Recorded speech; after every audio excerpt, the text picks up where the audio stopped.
수요일 밤 예배를 시작하도록 하겠습니다. 신앙 고백하심으로 예배를 시작합니다. 전능하사 천지를 만드신 하나님 아버지를 내가 믿사오며 그 위아들 우리 주 예수 그리스도를 믿사오니 이는 성령으로 잉태하사 동정녀 마리아에게 나시고 본디오 빌라도에게 고난을 받으사 십자가에 못 박혀 죽으시고 장사한 지 4일 만에 죽은 자 가운데서 다시 살아나시며 하늘에 오르사 전능하신 하나님 우편에 앉아 계시다가 저리로서 산자와 죽은 자를 심판하러 오시리라. 성령을 믿사오며 거룩한 공의와 성도가 서로 교통하는 것과 지혜를 사과하여 주시는 것과 몸이 다시 사는 것과 영원히 사는 것을 믿사옵나이다. 아멘. 780장.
성경 말씀은 호세아서 11장 1절 말씀부터 4절까지 봉독해 드리겠습니다.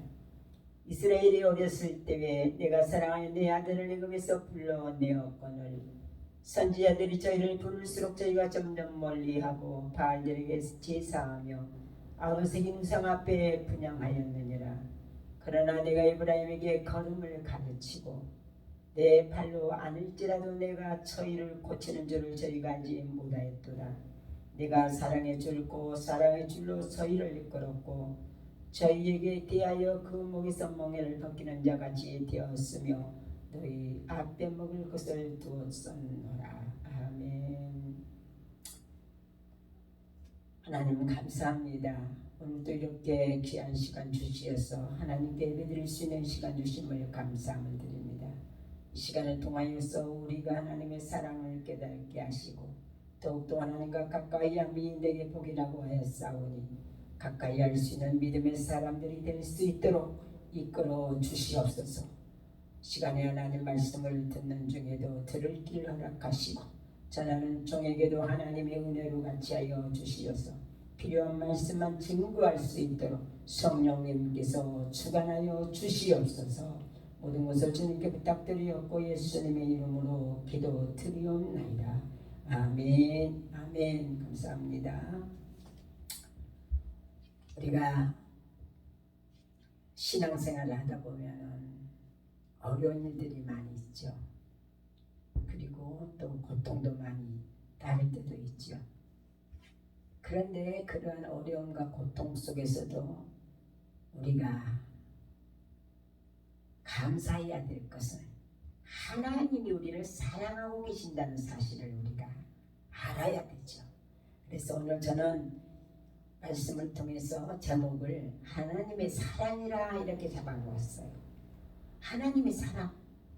나는 하나님 사랑을 모르는데 이렇게 말할 수도 있지만 하나님의 사랑을 모르고 산 사람들은 어떤 사람일까요? 모든 인류는 다 하나님의 사랑을 받고 살고 있습니다. 우리가 모를 뿐이고 우리가 그것을 고백하지 않을 뿐이죠. 항상 하나님의 사랑은 우리를 향해서 그 사랑을 나타내주고 있는데 어떻게 우리를 사랑하셨는가 말씀을 통해서 한번 생각해 보겠습니다.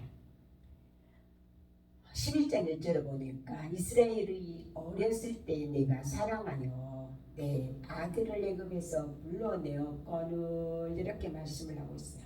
애굽에서 불러내셨다. 부르셨다는 사실이에요. 하나님은 우리를 불러주셨다. 하나님은 우리를 불러내주셨다. 어디서? 애굽에서 불러주셨다. 그 애굽이라고 하는 것은 세상을 우리가 뜻하기도 하고 이스라엘 백성들이 거기 와 있을 때는 그 애굽에 종살이로 있었기 때문에 그 마귀의 세력들에게 얽매여 있었던 것들을 불러주셨다는 거예요. 거기에서 불러주셨다는 거죠. 그래서 이사야서 42장 6절에는 이렇게 말씀을 하고 있습니다. 나 여호와가 의로 너를 불렀다 이렇게 말씀을 하고 있어요. 그리고 이사야서 45장 3절에는 지명하여 불렀다 이렇게 말씀을 하고 있습니다. 데살로니가전서 2장 12절에는 이는 너희를 부르사 자기 나라와 영광이 이르게 하시는 하나님께 합당히 행하게 하려 함이니라 이렇게 말씀을 하고 있죠. 하나님이 우리를 불러서 자기 나라와 그 영광에 이르게 하시는 하나님께 합당히 하기 위해서 우리를 불러주셨다는 사실 얼마나 감사한 일이에요. 전에는 누구한테 매여 있어요? 마귀에게 매여 있었죠. 그런데 그 마귀에 매여 있던 우리들을 불러주셨다는 거죠. 어떻게? 지명하여 불렀대요. 의로 불렀대요. 하나님 나라의 영광에 이르게 하기 위해서 불러주셨다는 사실이에요. 그래서 우리는 그 하나님의 사랑을 깊이 깨닫고 감사할 줄 아는 삶이 우리에게 일어나야 된다는 거죠. 두 번째는 어떻게 불렀을까? 어떻게 하나님의 사랑을 나타내 주셨을까? 걸음을 가르치고 이렇게 말씀했어요. 가르쳐 주셨대요. 어린아이가 엄마 뱃속에서 나와서 갓 태어난 난 어린이들이 걸음걸이를 할 수 있을까요? 못하지요. 7개월, 8개월이 지나야 되는가?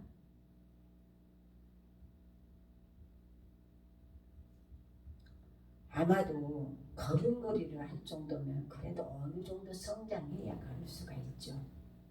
그런데 하나님도 우리가 걸음마도 할 수가 없는 이러한 상태에 놓여 있는 자들을 걸음을 가르쳐 주셨다고 그래요. 가르쳐 주셨다고. 가르쳐 주셨다는 것은 하지 못하기 때문에 가르쳐 주시는 거예요. 전도서 12장 9절에는요 이렇게 말씀이 기록되었어요. 백성에게 지식을 가르칩니다. 이렇게 말씀을 하고 있어요. 백성에게 지식. 지식이라고 하는 것은 우리가 배워야만이 습득할 수가 있는 거죠. 지식은 우리가 배워야만이 할 수가 있는 거죠. 지혜는 하나님께서 우리에게 주시는 것이지, 나는 지식은 우리가 습득해야만이, 배워야만이 할 수가 있는 거예요. 우리가 아무것도 알지 못하는 것, 하나님의 말씀이 무엇인지도 알지 못하였다면 우리가 하나님의 사랑을 알 수가 있을까요? 없지요.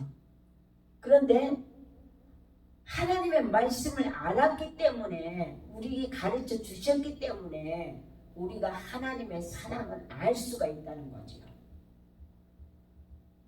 아무것도 알지 못하는 우리들에게 예수 그리스도를 통하여서 그 하나님의 참된 사랑을 우리에게 가르쳐 주시고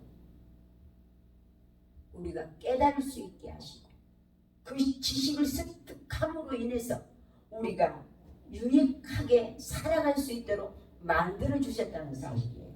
그래서 이사야 48장 17절에는 유익하도록 가르쳐 주셨다고 이렇게 말씀을 하고 있습니다. 배워야만이 우리가 유익함을 얻을 수가 있어요. 아무것도 모르면 1.2 돼버리면 그냥 천방지축으로 그냥 까불죠. 아무것도 모르는 사람이 더 떠들고 더 까불고 더 말 잘하고 그래요. 그렇지만 우리가 배웠으면 배운 사람답게 묵묵히 지켜보고 묵묵히 들어주고 이렇게 하는 거죠. 그래서 데살로니가전서 4장 9절에는 하나님의 가르치심을 받아, 하나님의 가르치심을 받아. 우리는 하나님의 사랑을 배웠고 하나님께서 우리를 지식을 가르쳐 하나님의 말씀을 가르쳐 주셨고, 가르친 것은 그저 그냥 아무렇게나 가르치지 아니하시고 유익하도록 가르쳐 주셨다는 사실을 우리가 깊이 생각하면서 하나님 우리를 이처럼 사랑하시는구나, 그래서 깨달을 수 있는 시간이 되어지시기를 축원합니다. 세 번째로는 하나님께서 어떻게 해주셨냐, 고쳐주셨다는 거예요. 고쳐주셨어. 무엇을 고쳐주셨을까요? 이사야 61장 1절에는 마음이 상한 자를 고치시며 이렇게 말씀을 하고 있어요. 마음이 상한 자, 심령이 상한 자, 병들어 있는 자, 이런 자를 고쳐주셨다는 거예요. 그리고 예레미야서 26장 13절에는 우리의 길과 행위를 고치며 그렇게 말씀을 하고 있습니다. 우리의 잘못된 습관들, 우리의 잘못된 행실들, 우리의 잘못된 길들, 이러한 것들을 고쳐주신다는 거예요. 그리고 또 무엇을 고쳐주실까요? 예레미야서 3장 22절에는 패역함을 고쳐주셨다고 그랬어요. 패역함. 그냥 악독하게 살고 그냥 페루나같이 사는 사람, 이러한 것들, 패역함, 생활하는 것들을 고쳐주셨다는 거. 그리고 사도행전 10장 38절에는 마귀에게 눌린 자를 고쳐주시며 이렇게 말씀. 마귀에게 눌리면 얼마나 고통이 심합니까? 자기 마음을 지어하지를 못해요. 제 마음대로 살지를 못해요. 마귀의 그 행실에 따라서 마귀가 그냥 그 움직이는 대로 행해야 되니까 얼마나 고통. 이렇게 눌려있는 자를 우리 하나님께서는 하나님의 사랑으로 마귀에게 눌린 자를 고쳐주셨다는 것을 깊이 생각하면서, 행여라도 나도 고침을 받지 않았는가, 내 자신을 돌아볼 수 있는 귀한 시간 되어주시기를 축원합니다. 네 번째로는요, 또 어떻게 하셨을까? 어떻게 하나님의 사랑을 베풀어 주셨을까? 인도해 주셨다는 거예요. 인도. 여호와는 나의 목자시니 내게 부족함이 없으리로다. 그가 나를 푸른 초장으로 인도하시며 쉴만한 물가로 인도하시는도다. 우리를 인도해 주신 쉴만한 물가. 우리가 먹을 수 있는 곳으로 인도해 주시는 분이 하나님이에요. 또 뿐만 아니라 잠언서 23장 19절에는 마음을 정도로 인도해 주신다고 말씀을 하고 있습니다. 우리의 마음 정도, 바른 길로 바르게 갈 수 있도록, 올곧게 갈 수 있도록 하나님께서는 그렇게 인도해 주신다는 사실이에요.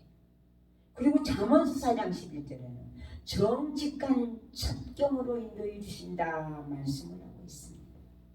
정직한 첩경, 정직한 길로 가는 것. 요즘에는 정직하게 사는 사람보다 악하게 사는 사람들이 더 잘 살더라고요. 그런데 그것도 세상이니까 세상에서 사는 동안은 잠시 동안이라도 잘 살아야지요. 영원한 지옥에 가면은 잘 살 수가 없으니까. 그래서 하나님께서 그대로 놔두셨는지도 모르겠습니다. 이사야 48장에는 마땅히 행할 길로 인도해 주신다는 거예요. 마땅히 행할 길, 마땅히 가야 할 길, 마땅히 서야 할 길, 마땅히 걸어야 할 길, 그러한 곳으로 인도해 주신다는 것을 우리가 아무리 내가 가고 싶다고 해서 가는 길이 아니라 하나님께서 인도해 주셔야만 갈 수가 있는 거예요. 걸음을 인도하시는 이는 하나님이시라고 했어요. 내가 아무리 가려고 해도 걸음을 인도해 주지 아니하시면 갈 수가 없는 것이에요. 그래서 하나님께서는 항상 우리를 인도해 주시는데 이사야 55장 12절은 평안히 인도해 주신다는 거예요. 어려움이 있고 고통이 있고 슬픔이 있고 눈물이 있고 괴로움이 있을지라도 항상 하나님은 우리가 평안히 살기를 원하시고 평안한 길로 가기를 원하시기 때문에 평안히 인도해 주신다는 사실. 그리고 미가서 7장 9절에는 광명의 길로 인도해 주신다는 거죠. 어둠의 길을 걷다 보면 얼마나 두려움이 많습니까? 어둠의 길을 걷게 되면 행여라도 나를 누가 해치지는 않을까, 이러한 두려움 속에 쌓이게 되죠. 그런데 하나님께서는 그러한 두려움을 없이 하시기 위해서 우리를 광명의 길로 인도해 주신다는 것. 이 하나님이 우리 하나님이십니다.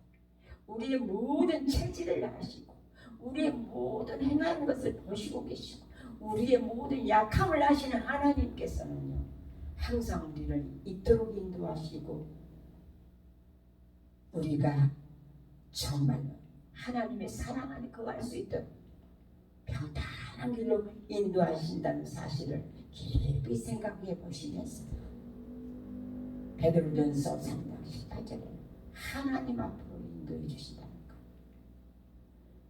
이 악한 세상에서 악한 마귀의 쇠사슬에 얽매였던 우리들을 풀어주신과 동시에 이제는 우리를 강명한 길로 인도하시고 저 영원한 하나님의 나라의 길로 하나님 앞으로 인도해 주신다는 사실을 깊이 생각하면서 우리가 아직 우리의 믿음을 지켜나갈 줄 아는 귀한 성도 여러분들이 되어주시기를 축원합니다. 다섯 번째는 어떻게 하나님의 사랑을 나타내 주셨을까? 멍에를 벗겨주신다고 했어요. 멍에를 무겁게 맨 멍에. 이사야 9장 4절에 무겁게 맨 멍에. 에가서 1장 14절에는 제약의 멍에. 갈라디아서 5장 1절에는 종의 멍에. 이사야 58장 6절에는 멍에의 줄을 끌어주며 에레미야서 30장 8절에는 목에서 그 멍에를 꺾어버린다고 했어요. 꺾어버리면 다시 밀 수 없도록 소 꼬투리를 이렇게 멍에를 이렇게 만들어서 코에다 딱 끼워놓으면 소가 빨라 그냥 끄는 대로 이렇게 고풍고풍 따라갑니다. 그런데 그 멍에를 빼버리면 어때요? 자기 마음대로 행할 수가 있죠. 근데 하나님께서도요, 우리 지역의 멍에도 어떻게 줄을 끌어버린다는 거예요. 그리고 그 줄을 꺾어버린다, 멍에를 꺾어버린다는 거예요.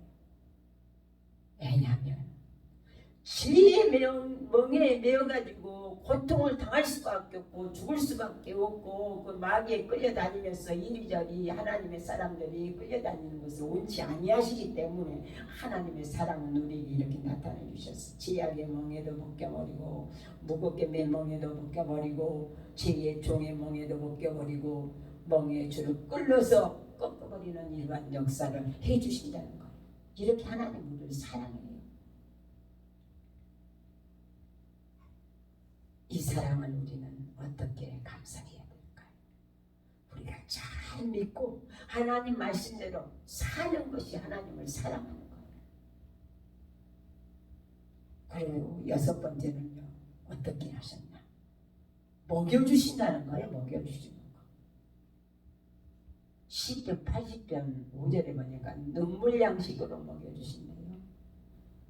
요한복음 6장 48절에는 생명의 떡을 먹여주신다고 했어요. 이스라엘 백성들을 광야에서 하나님은 어떻게 먹이셨어요? 하늘에서 만나를 내려서 먹여주셨죠. 하나님은 굶겨 죽이지 않는다는 사실이에요. 우리를 항상 신령한 하늘의 양식으로 먹여주시기를 원하시는 것이 하나님의 뜻이고 하나님의 사랑. 육신은 육신의 것을 양식을 먹어야 살 수가 있습니다. 그러나 우리의 영혼은 하나님의 생명의 양식을 먹어야 살 수가 있어요. 생명의 말씀을 먹어야 살 수가 있어요. 생명의 떡을 먹어야 살 수가 있어요. 먹여주시면 우리가 굶주림이 없지요. 먹여주시면 우리가 힘이 생기잖아요. 먹으니까. 먹지 못하면 굶주려서 그냥 힘이 없지만 하나님은 우리를 이렇게 사랑해 주시고 있습니다. 하나님의 백성들이 이할 뽑고 굶주릴까 항상 노심초사가 우리를 향해서 하나님의 사랑을 베풀고 계시지만 그 사랑을 우리가 받지 못할 때가 있어요. 내가 하나님의 손은요 항상 우리를 향해서 이렇게 내밀고 계십니다. 잡아주시기를 원하십니다. 내가 그 손을 붙들면은 하나님도 우리를 붙들어서 올바르게 살 수 있도록 만들어주시고 어려움 없이 살 수 있도록 만들어주시는데 우리가 그 손을 잡지 못해 하나님의 사랑을 내면하고 버리신다는 사실. 하나님의 손을 꼭 붙잡으십시다. 항상 우리를 향해서 베푸시는 하나님의 사랑을 우리가 감사하면서 받으십시다. 그러면 하나님께서 늘 우리와 함께 해주실 것입니다. 마지막이 되겠습니다. 하나님은 우리를 격려해 주신다는 거예요. 히브리서 10장 24절에는 서로 돌아보아 사랑과 선행을 격려하며 하나님의 백성들이 서로 돌아보고 사랑하고 격려하는 것을 하나님은 원하시기 때문에 하나님도 우리를 항상 격려하고 계시는 거예요. 예수 믿다가 어려움을 당해서 시기에 빠져 있을 때 하나님은 내가 너를 도와주리라. 내가 오른손으로 너를 붙들고 내가 너를 도와주리라. 내가 너를 굳세게 하리라. 하나님은 항상 우리를 향해서 이렇게 격려하고 계십니다. 그런데 우리는 하나님의 그 격려하심을 깨닫지를 못하고 알지 못하기 때문에 하나님은 항상 나를 예면하신가 봐. 하나님은 나를 사랑하지 않나 봐. 이렇게 하나님을 원망하고 불평할 때가 많습니다. 사랑하는 성도입니다. 하나님의 사랑은 항상 말없이 우리를 사랑하고 계십니다. 하나님의 사랑 가운데 우리를 부르셨습니다. 하나님의 사랑으로 우리를 가르쳐 주셨습니다. 그리고 하나님의 사랑은 항상 우리를 고쳐주셨습니다. 우리를 인도하여 주셨습니다. 우리의 죄악의 멍에를 꺾어버리시고 우리를 먹이시고 우리를 격려해 주셨습니다. 언제까지? 세상 끝날까지 함께 하시겠다고 약속하셨던 우리 주님의 말씀과 같이 우리가 하나님 앞에 설 수 있는 그날까지 우리를 예면하지 아니하시고 항상 사랑으로 품어주시고 사랑으로 안아주시고 사랑으로 격려해 주신다는 사실을 우리는 늘 생각하면서 그 하나님의 사랑을 예면하지 마시고 끝까지 하나님 앞에 설 수 있는 그날까지 승리할 수 있는 귀한 성도 여러분들이 되어주시기를 축원하면서 말씀을 마치겠습니다.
나라의 마옵시며 뜻이 하늘에서 이룬 것 같이 땅에서도 이루어지이다.